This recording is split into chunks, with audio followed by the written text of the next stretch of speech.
आज मु आपण मानक पई पटलर गोटे नुआ प्रकार रेसिपी नहीं आसी। एटा खाइबा पई जेतिकी स्वादिष्ट बनैबा मध्ये सेतिकी सहज।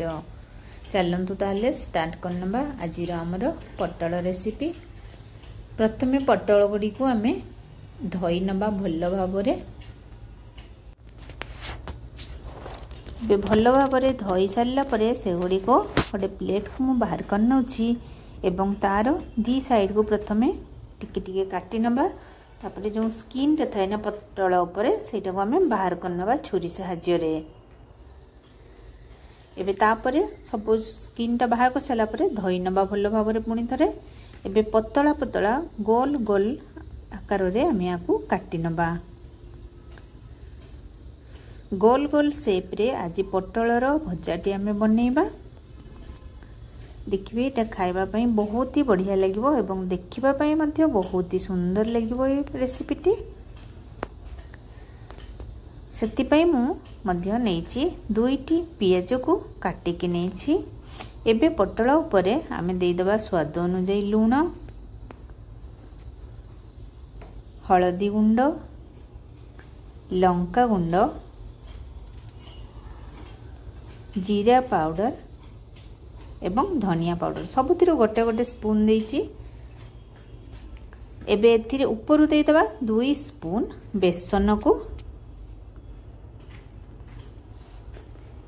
एबे देई दोछि मु 7 रु 8टी रसुन को छेची की मध्य ता ऊपर देई दोछि।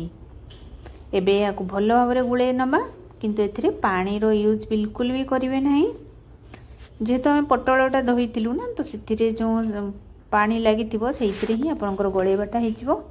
गोटे कढ़ाई बसिकी से मु 2 स्पून तेल दे देगी प्रथमे पियाज एवं कंचा लंका को भाजी नौची। ऊपर टे चिली फ्लेक्स पकई दूची सुंदर देखा जावाई।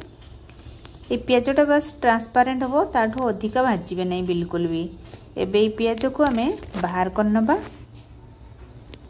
से कढ़ाई रे पुणी 2 स्पून तेल दे दबा। ऊपर दे दोची गोटे स्पून जीरा एवं जो को मैरिनेट कर रखिले आमे पटल को एबे सेही पटल को दे नबा भितरे। एबे भल भाबरे तेल सहित याकू प्रथमे मिसई नबा एवं याकू घड़ई के एबे सिम रे 10 मिनिट पई कुक होबा पई छाडी दबा। 10 मिनिट भितरे देखिबे बहुत बढ़िया से आपनकर पटल सिझी जिवो एवं मसला गुड़िक मध्य बढ़िया से पूरा मिसी मिसी जीव। केते सुंदर देखा जाउची देखंतु पटलर भजाटी।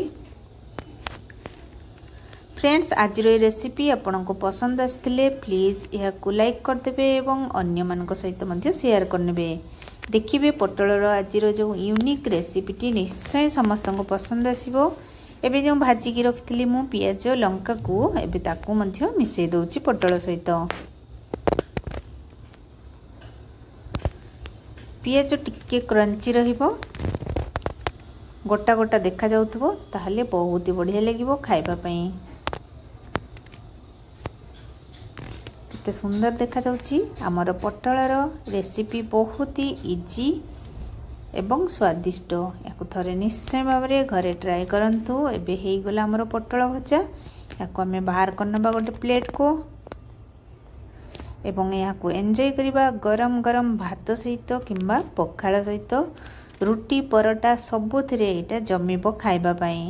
आज पई रहउची पुणी देखाबा अन्य रेसिपी रे।